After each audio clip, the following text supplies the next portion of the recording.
พระ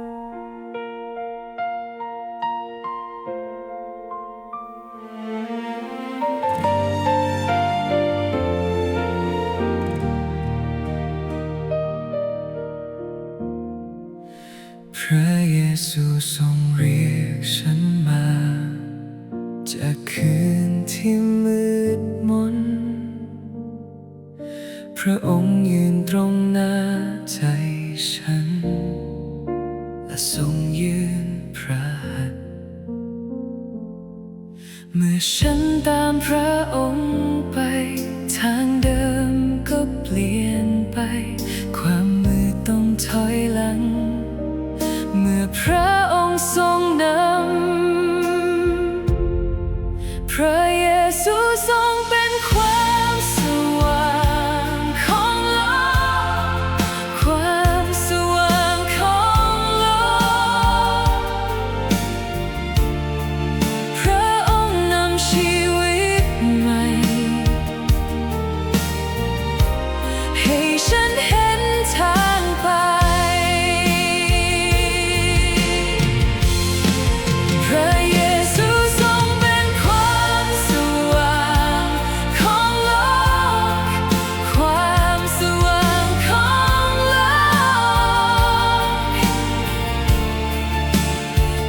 ที่ตามพระ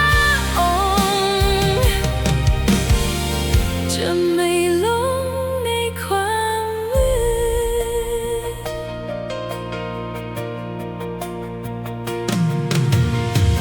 ทุกบาดแผลในใจฉัน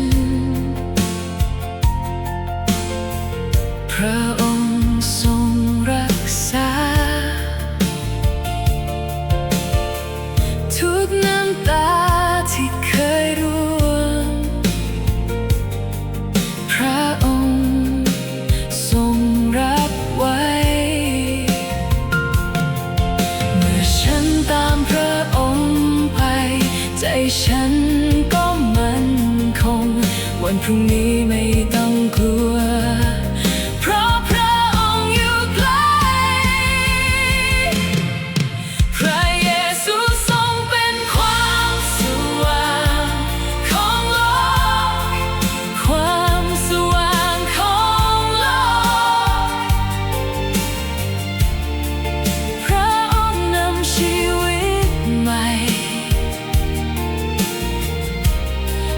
ฉันเห็นทางไป